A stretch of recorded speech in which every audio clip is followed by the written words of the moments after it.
ngarepin suami kamu. Suami kamu itu kan emang gak bisa diharapin. Sri diem. Dia gak sanggup ngebela Udin. Dia juga gak bisa ikut nyalain Udin. Sri tahu kalau Udin gak pernah berhenti berusaha biarpun nasib baik jarang nyamperin dia. Kok pada diem? Kan lagi dengerin. Kagak ada komentar. Tetangga nggak ada yang jenguk. Gak ada. Cuman ngomongin aja. Siapa yang ngomong?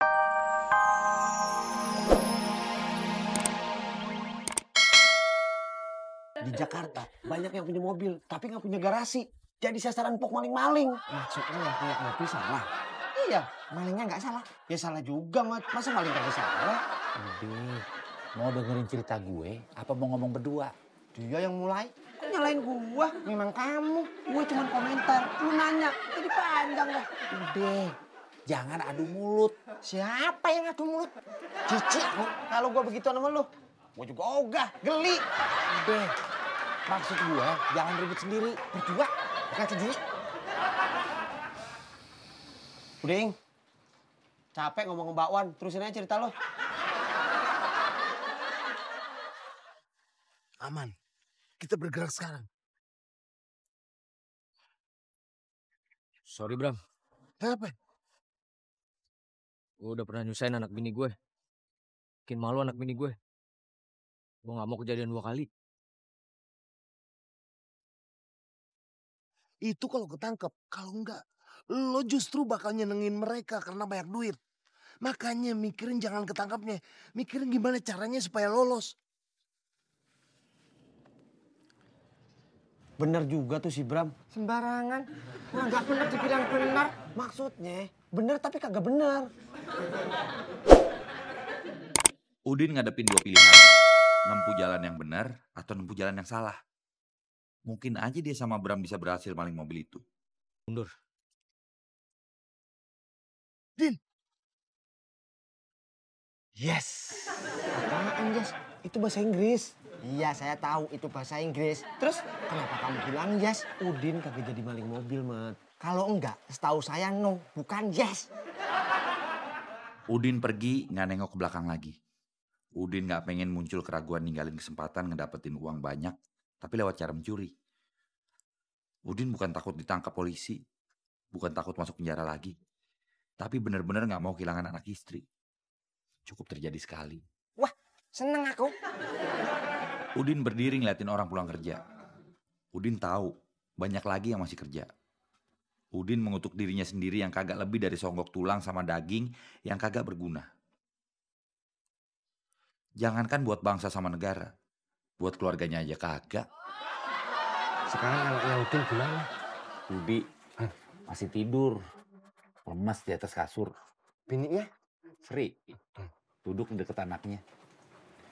Dia lagi bingung campur gelisah ngeliatin anaknya. Mertuanya? Ibunya Sri baru masuk kamar. Nyamperin Sri, bininya Udin.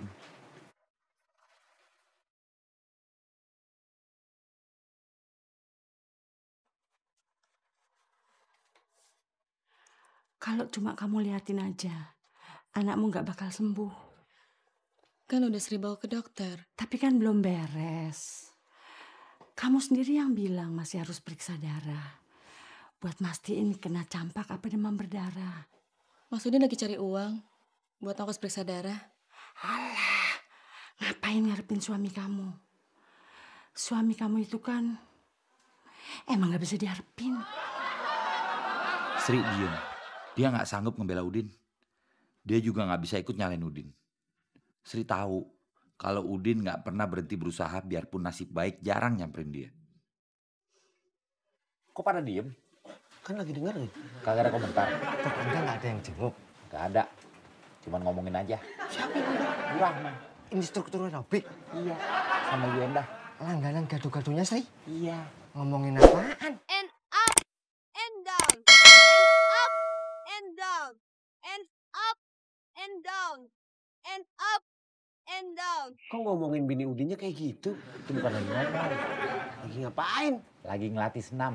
Kita mau denger orang ngomongin bininya Udin apa senam? Ngomongnya habis senam. Katanya anaknya Mbak Sri sakit ya? Iya, waktu itu Basri ke rumah saya. Mau ngapain? Minjem duit buat ke dokter. Emangnya anaknya sakit apa? Cuman panas aja. Alah, cuma panas aja kok pakai ke dokter segala. Padahal dikompres juga beres. Udah gitu, buat ke dokter duitnya minjem. Kasian banget. Kok ngobrol gak ngajak-ngajak sih? Lagi ngomongin Basri. Iya. Sementara ibu-ibu itu nyangka Budi cuma demam biasa, Sri benar-benar khawatir. Lantaran dia tahu kalau demamnya Budi itu tanda dari sakit yang serius. Habis minum obat dari dokter, demam Budi mulai reda. Tapi kecemasan Sri belum. Sri masih pengen banget pergi ke lab buat meriksa darah Budi. Biar yakin apa sakitnya Budi. Jadi bisa diobatin sampai tuntas. Sri pasti ngarepin banget Udin buru-buru pulang. Sri masih berharap dan masih percaya. Tapi Sri juga ngerasa nggak bisa cuma diem aja. Udin mau kemana? Lu beneran kagak mau nambah minuman lagi? Kagak. Terusin. Ntar dulu. Ada teh anget? Ada. Lu mau? Mau. Teh anget 2. Kok cuma 2? Kenapa 3? Katanya kagak. Itu tadi Boing. 3. Terusin. Iya bawel.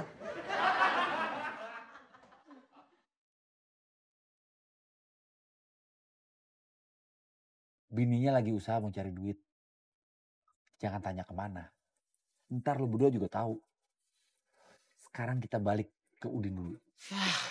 Bukan dikelarin atu-atu.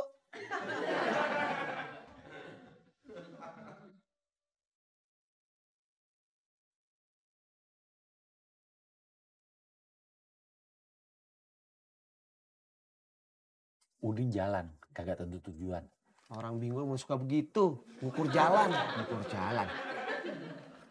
Itu istilah kata. Artinya jalan tapi kagak tahu pasti tujuannya kemana. Kamu kebanyakan istilah. Itu kekayaan bahasa kita.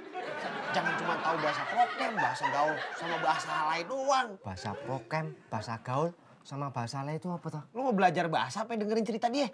Dengerin cerita dia aja tuh.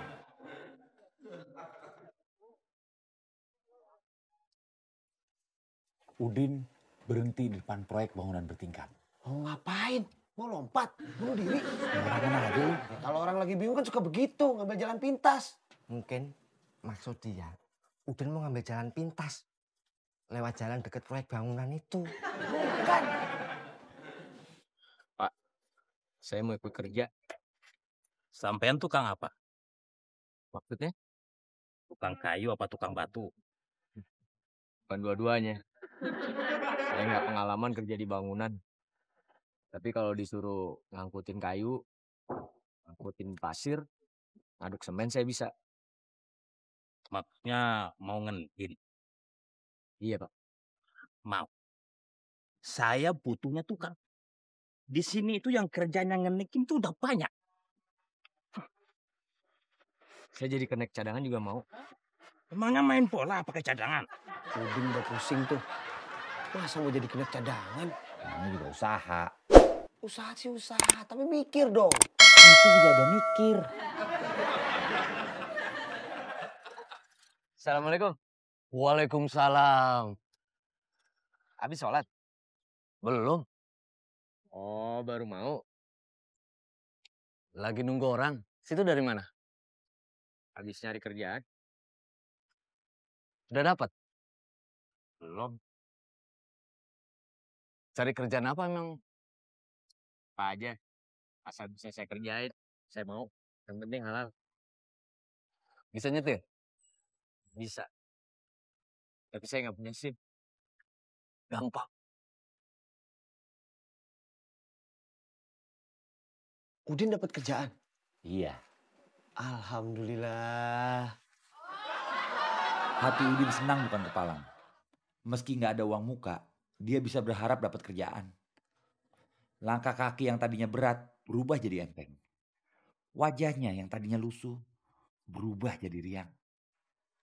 Matanya yang tadinya redup nggak ada harapan jadi terang.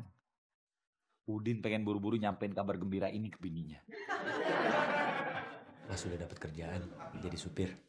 Gak apa-apa. Alhamdulillah. Tapi Mas belum dapat duit buat bawa Budi ke lab. Gimana ya, Sri? Sri.